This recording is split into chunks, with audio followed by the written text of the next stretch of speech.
ప్రభువైన యేసుక్రీస్తు నామములో ప్రతి ఒక్కరికి శుభాలు తెలియజేస్తున్నాను. దేవుని మహాకృపను బట్టి ఈ సమయంలో దేవుని మాటల్లో పంచుకునేటువంటి అవకాశాన్ని దేవుడు నాకును వినుచున్న మీకు అనుగ్రహించిన సమయాన్ని బట్టి దేవునికి వందనములు. పరిశుద్ధ బైబిల్ గ్రంథములో మత్తయి సువార్త 5వ అధ్యాయము 1 నుండి 12 వచనాలు రాయబడినటువంటి ధనితుల గురించి మనము ధ్యానం చేస్తూ ఉన్నాం. ఈ ధనితులు మనము ఆలోచించినప్పుడు వీటి యొక్క అంశం నీతి మార్గం. దీనిని అష్టధనితులు అని పిలువబడుతున్నాయి. ఈ సమయంలో చివరి ధన్యత 8వ ధన్యత గురించినటువంటి విషయాలు ఈ సమయంలో మనం ధ్యానించబోతున్నాం. నీతి నిమిత్తము హింసించబడువారు ధన్యులు, పరలోక రాజ్యము వారిది. మత్తయి సువార్త 5వ అధ్యాయం 10వ వచనం. క్రీస్తు వలె తయారైనప్పుడు క్రీస్తులాగే ద్వేషించబడతాం, హింసించబడతాం. కానీ అట్టివారిది పరలోక రాజ్యం. దేవుని బిడ్డలారా, నీతి మార్గము అనే అంశములో అష్టధనితుల్లో మనం గమనించినట్లయితే 7 ధనితులు మనము గతంలో ధ్యానించాం. ఈరోజు 8వ ధనితను మనము ధ్యానించబోతున్నాం. ఈ ధనితులన్నిటిలో గురించి మనం ఆలోచన చేస్తే దేవుని పిల్లలైనటువంటి వారికి ఇవి ఎంతో శ్రేష్టమైనటువంటి నియమములు ఈ ధనితుల్లో ఉన్నాయి. దేవుని రాజ్యాన్ని వెంబడించేవారు ఈ నియమాలను కలిగి ఉండాలి. అలాంటి వారు ఈ నియమాలన్నిటిలో ఈ ధనితులన్నిటిని మనము అనుసరించి వాటిని మనము ఆలోచించి ధ్యానించి అర్థం చేసుకొని ఆ వాక్యానికి విధేయులై మనము జీవించినట్లయితే, విధేయులై జీవించిన వారందరూ కూడా క్రీస్తు వలె మార్పు చెందుతారు. క్రీస్తు గుణములలోనికి, ఆయన స్వారూప్యములోనికి, ఆయన యొక్క గుణాలలో ఉన్నటువంటి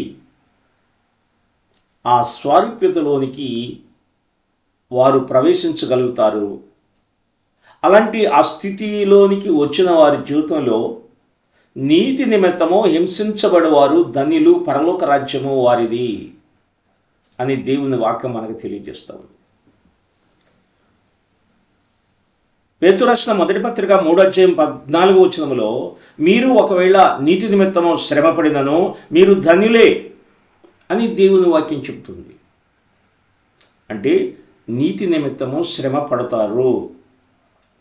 అయితే ఆ శ్రమ మీకు ధన్యతనిస్తుంది. ఇంకా అక్కడ రాయబడింది ఏంటంటే, వారి బెదిరింపులకు భయపడకుడి, కలవరపడకుడి అని భక్తుడైనటువంటి పేతురు గారు మనకు తెలియచేస్తూ ఉన్నాడు.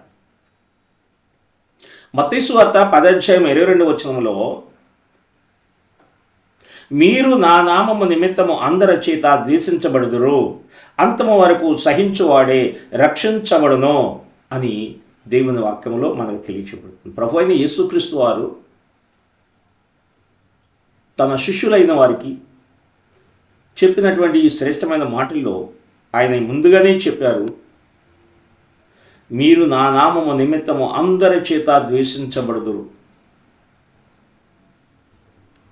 యేసు నామము నిమిత్తము మీరు ద్వేషించబడతారు, నా నామం నిమిత్తం మీరు ద్వేషించబడతారు. అయినప్పుడు కూడా మీరు ధైర్యంగా ఉండండి, అంతం వరకు సహించువాడే రక్షించబడను. ఎంత గొప్ప విషయం! ఆయన నామాన్ని ధరించినందుకు లోకం మనల్ని ద్వేషిస్తూ ఉంటుంది. లోకములో ఉన్నవారు ద్వేషిస్తారు. అయితే మీరు ధైర్యంగా ఉండండి. అయితే ఇలాంటి మరి శ్రమలు కష్టాలు వచ్చినప్పుడు మీరు భయపడవద్దు, కానీ అంతవరకు సహించువాడే రక్షించబడ్డు. శ్రమలు వచ్చినవి అని మీరు వెనక తిరగవద్దు, ఓపిక కలిగి ఉండండి. చివరి వరకు నమ్మకం ఉండండి. అందుకని అంతము వరకు సహించువాడే రక్షించబడును అని దేవుని వాక్యం చెప్తుంది. నా ప్రియమైన దేవుని బిడ్డలారా, ఆలోచించేద్దాం.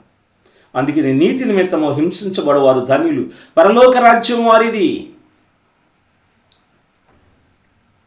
మత్తయి సువార్త 24:9 కూడా, అప్పుడు జనులు మిమ్మును శ్రమల పాలు చేసి చంపెదరు, మీరు నా నామము నిమిత్తము సకల జనుల చేత ద్వేషించబడెదరు. ప్రభు ఆయన వాక్యం ద్వారా అనేక సార్లు ముందుగానే హెచ్చరించాడు. నాడు అనేక మంది భక్తులు, దేవుని పిల్లలైన వారు, దేవుని కొరకు నమ్మకంగా జీవించేటువంటి వారు హింసలు పడటం, శ్రమలు పడటం, హింసించబడటం, ద్వేషించబడటం ఈ లోకములో మనం చూస్తూ ఉన్నాం. ఒక స్థలం కాదు, ప్రపంచములో అనేక స్థలాలలో దేవుని కొరకు నమ్మకముగా జీవించేవారు, భక్తిగా జీవించేవారు, దేవుని సువార్త కొరకు ఈ లోకములో నమ్మకంగా జీవించేటువంటి వారి పరిస్థితులు మనం చూస్తున్నప్పుడు ప్రభువు ముందుగానే ఆయన తెలియచేసిన ఈ మాటల్లో మనం గుర్తు చేసుకోవాలి అని దేవుని వాక్యం ద్వారా మనము హెచ్చరించబడుతున్నాం.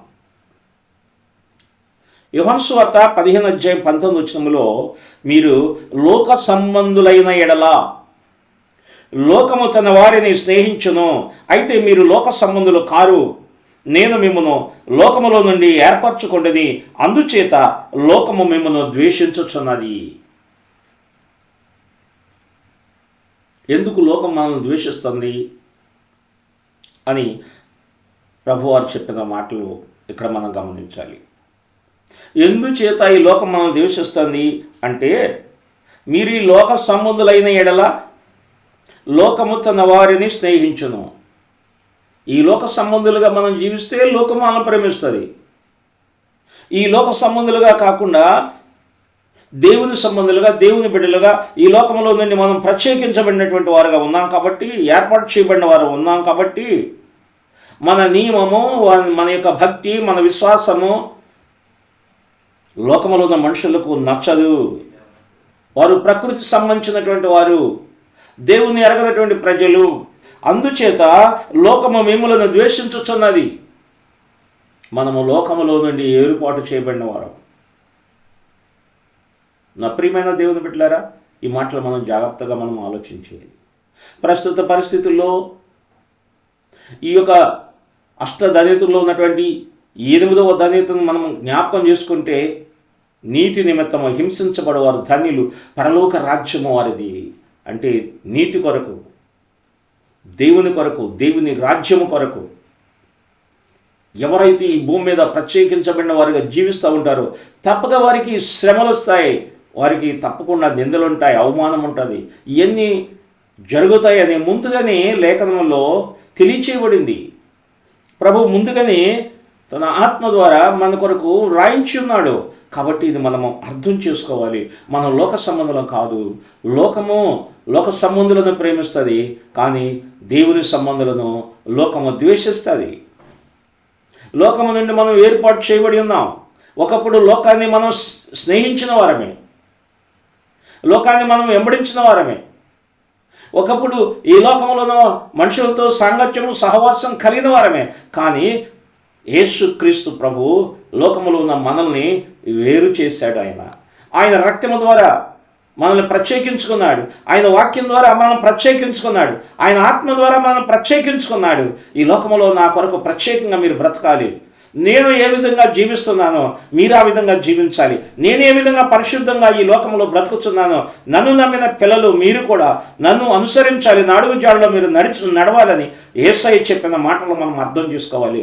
అందుకని లోకము మనలను ద్వేషిస్తూ ఉంది, అది మనము గుర్తు చేసుకోవాలి. ప్రభువే ముందు చెప్పాడు, లోకము నన్ను ద్వేషించింది, లోకం మిమ్మల్ని కూడా ద్వేషిస్తుంది, అయినను మీరు ధైర్యం తెచ్చుకోండి అని ప్రభువే చెప్పాడు. యేసు ప్రభువుని ఎందుకు లోకం ద్వేషించింది? ఆయన సత్యాన్ని ప్రకటించడానికి లోకానికి వచ్చాడు. నీతిని స్థాపించడానికి, నీతి రాజ్యాన్ని స్థాపించడానికి ఆయన ఈ లోకానికి వచ్చాడు. లోకములో ఉన్నటువంటి పాపాన్ని గురించి, లోకములో ఉన్నటువంటి పరిస్థితుల గురించి ఆయన హెచ్చరించాడు, గద్దించాడు. కానీ లోకము గుర్తించలేదు. లోకములో ఉన్న మానవులు, లోకములో ఉన్న అధికారులు, లోకములో ఉన్నటువంటి గొప్పవారు కూడా ఆయన మాటలను గ్రహించలేదు. అదే కాదు ప్రియమైన దేవుని బిడ్డలారా, ఇశ్రాయేలీయులు కూడా యేసు ప్రభు మెస్సయ్య వస్తాడని ముందుగానే పాత నిబంధన గ్రంథం చెప్పిన విధంగా మెస్సయ్యగా ఈ లోకానికి యేసు ప్రభు వస్తే, క్రొత్త నిబంధనలో ఆయన ఈ లోకానికి వచ్చి మానవాళి కొరకు రక్షకుడిగా ఈ లోకానికి వచ్చి ఆయన మానవుల్ని విమోచించడానికి వచ్చినటువంటి మెస్సయ్యని అనేక మంది గుర్తించలేకపోయారు. అందుకని ఆయన మాటలు, ఆయన బోధలు వారు గుర్తించక వారి యొక్క నేత్రాలు గుడ్డితనం కలుగు చేయడం వలన లోక రక్షకుడిగా వచ్చిన యేసును గుర్తించక ఆయన సిలువేశారు, ఆయన హింసించారు. ఆయన ఏ తప్పు చేయలేదు, ఏ పాపము చేయలేదు, ఏ చెడ్డ మాట పలకలేదు. అలాంటి నీతిగా జీవించి భక్తిగా జీవించినటువంటి ప్రభువుని, మెస్సయ్యని వారు గుర్తించగా ఆయన సిలువేశారని దేవుని వాక్యం మనకు తెలియజేస్తాం. కొరింథీయులకు రాసిన 2వ పత్రిక 1:5 చూస్తే, కనికరము చూపు తండ్రి, సమస్త ఆదరణ అనుగ్రహించు దేవుడు, మన ప్రభు అయిన యేసుక్రీస్తు తండ్రి అయిన దేవుడు స్తుతింపబడునుగాక.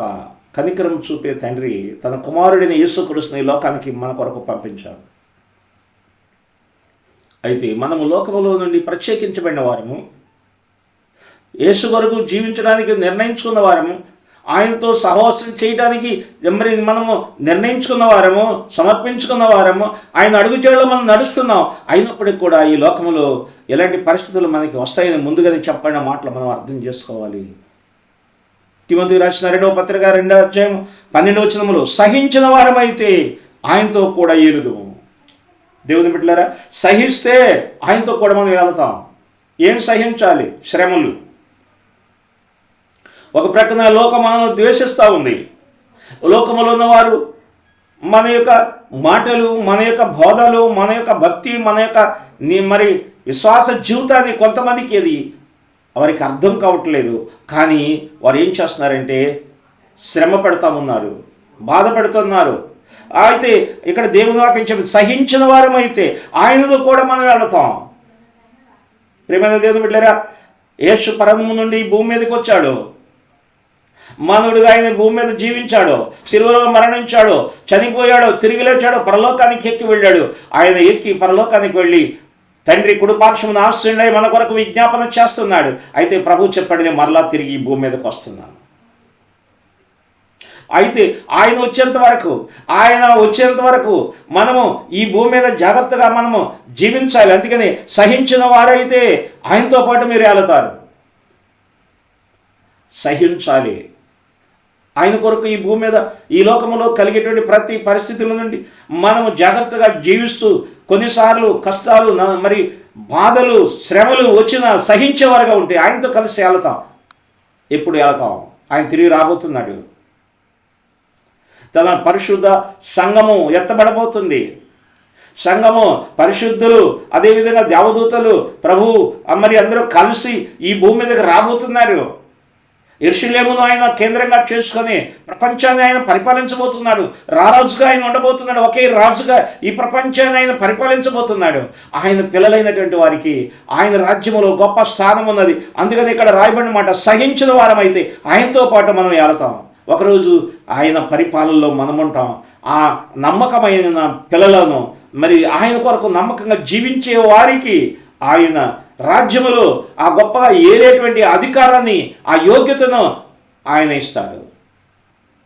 కాబట్టి ఆయన వచ్చేంత వరకు, ఆయన రాకడ సమయం వరకు, ఈ భూమి మీద మనం విడిచిపెట్టేంత వరకు మనము ఈ భూమి మీద జాగ్రత్తగా జీవించాలి. సహించే వరకు ఉంటే ఆయనతో కలిసి వెళ్తాం. ప్రభుతో కలిసి వెళ్ళటం అనేది ఎంత గొప్ప భాగ్యం. ఆయన నీతిమంతుడు, ఆయన పరిశుద్ధుడు, ఆయన యథార్థవంతుడు, ఆయన రారాజు, ఆయన పరిశుద్ధమైనటువంటి ఆయన యొక్క ఆధీనములో ఆయన పరిపాలించేటువంటి ఆ రోజులు ఎలాగ ఉంటాయి? నీతి న్యాయములతో కూడినటువంటి ఆ పరిపాలనలో మనం కూడా ఉండి ఆయనతో కలిసి ఏలేవారుగా ఉంటామని దేవుని వాక్యం ఎంత స్పష్టంగా మనకు తెలియజేస్తుంది. పేతురు రాసిన మొదటి పత్రిక 4:13 కూడా క్రీస్తు బయలుపరచబడినప్పుడు మీరు మహానందముతోనూ సంతోషించు నిమిత్తము క్రీస్తు శ్రమలలో పాలివారైనంతగా సంతోషించండి. ఆయన వచ్చినప్పుడు మనకి సంతోషం, ఆయన వచ్చేటప్పుడు మనకి మహానందం కలుగుతుంది. అయితే ఆయన శ్రమలలో, ఈ భూమి మీద మనం జీవిస్తున్నప్పుడు ఈ శ్రమలలో మనము భయపడక విశ్వాసంతో మనం జీవిస్తూ ఉన్నట్లయితే ఆయన వచ్చినప్పుడు మనకి మహాసంతోషం, మహానందం మనకు కలుగుతుందని దేవుని వాక్యం మనకి తెలియచేస్తూ ఉంది. దేవుని బిడ్డలారా, మార్కు సువార్త 8:38 వ్యభిచారమును పాపమును చేయు ఈ తరము వారిలో నన్ను గూర్చి నా మాటలను గూర్చి సిగ్గుపడేవాడెవడో వానిని గూర్చి మనుష్య కుమారుడు తన తండ్రి మహిమ గలవాడై పరిశుద్ధ దూతలతో వచ్చినప్పుడు సిగ్గుపడనని చెప్పాను. అంటే ఈ భూమి మీద మనము ఆయన కొరకు, ఆయన మాటలు చెప్పడానికి, ఆయన సువార్త చెప్పడానికి, ఆయన గురించి నిలబడటానికి మనం సిగ్గుపడితే ఒక రోజున ఆయన వచ్చినప్పుడు మనము సిగ్గుపడతాం. ఒక రోజున ఆయన ఎదుట మనం సిగ్గుపడే రోజు వస్తుంది. కాబట్టి ఆయన ఎదుట మనం సిగ్గుపడకుండా సంతోషంతో, ధైర్యంతో ఆయన ఎదుర్కొని ఆయనతో కలిసి ఆనందించాలి అంటే ఈ భూమి మీద మనుష్య కుమారుని గురించి మనము ఈ లోకానికి చెప్పాలి. ఈ లోక పరిస్థితి ఏంటి? వ్యభిచారము పాపం చేయి ఈ తరములో ఉన్నటువంటి మనుషుల గురించి ఎవరు నన్ను చెబుతారో ఆ చెప్పిన వారిని బట్టి నేను సంతోషిస్తాను, వారు కూడా సంతోషిస్తారు. ఒకవేళ ఈ లోక పరిస్థితులను బట్టి వారు జడిసి చెప్పకపోతే, నా గురించి చెప్పకపోతే, నా మాటలు చెప్పకపోతే, నా సువార్త చెప్పకపోతే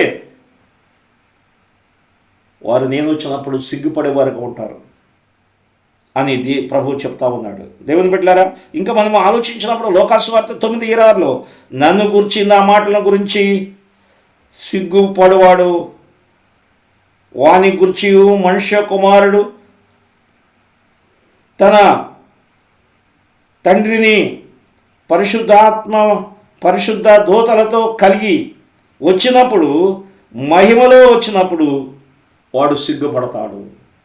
అయితే మనము ఆయన గురించి భూమి మీద సిగ్గుపడకుండా ధైర్యంగా మనం చెప్పాలి. అంటే లోకము పాపంతో ఉంది, లోకము అజ్ఞానంలో ఉంది, లోకము చీకటిలో ఉంది, లోకముకి సత్యము తెలియదు.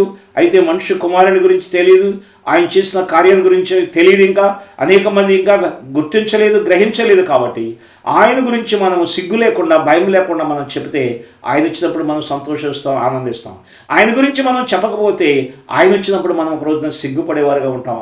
మరి అలాంటి స్థితి మనకు లేకుండా మనకు దేవుడు సమయం ఇచ్చినప్పుడే ఈ లోకానికి మరి దేవుని గురించి మనం తెలియచేయాలి, మనుష్య కుమారుని గురించి తెలియచేయాలి, లోక రక్షకుడిని యేసుని గురించి తెలియచేయాలి, ఆయన మానవాళికి చేసిన కార్యాన్ని గురించి తెలియజేయాలి, ఆయన చేసిన విమోచన కార్యాన్ని గురించి లోకానికి చెప్పాలి, ఆయన నమ్మేటి వలన కలిగేటువంటి గొప్ప ప్రతిఫలాన్ని గురించి చెప్పాలి, ఆయన ఇచ్చేటువంటి ఆశీర్వాదాల గురించి లోకానికి మనం చెప్పేవారుగా ఉన్నప్పుడు ఆయన వచ్చినప్పుడు మనం సిగ్గుపడము.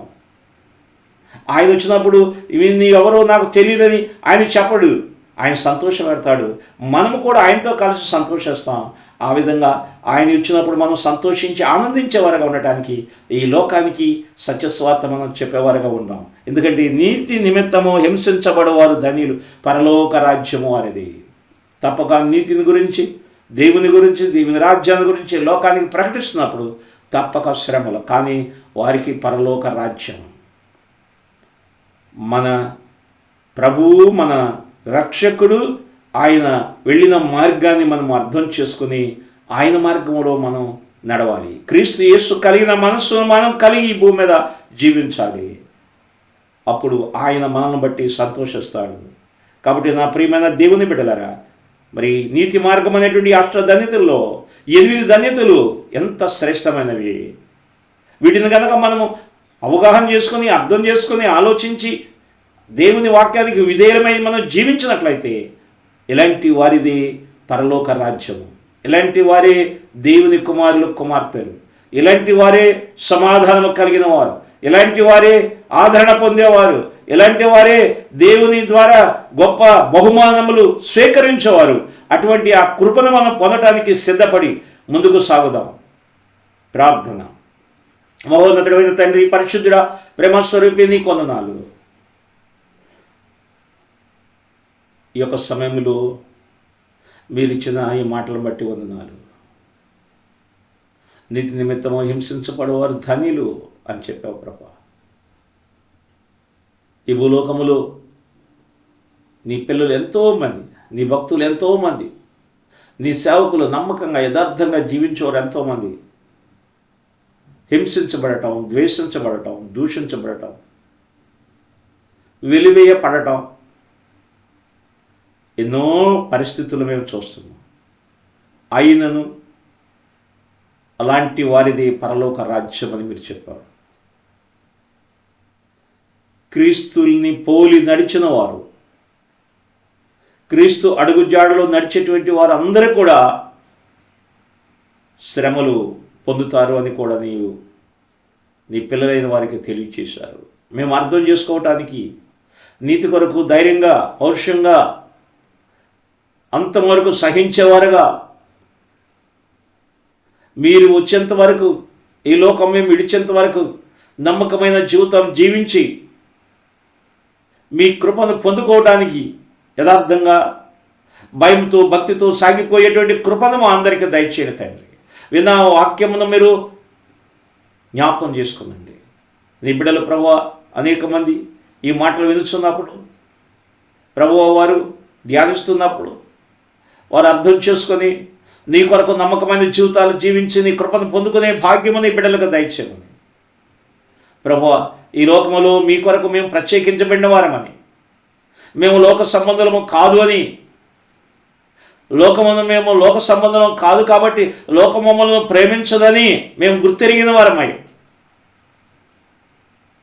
నిన్ను ప్రేమించచ్చు, నీ అడుగుజాడలో నడుచచ్చు సాగిపోయే శక్తిని పరిశుద్ధాత్మదేవ ప్రతి ఒక్కరికి మీరు అనుగ్రహించమని, ధైర్యపరచమని, బలపరచమని మీ సన్నిధిలో ప్రార్థిస్తున్నాం.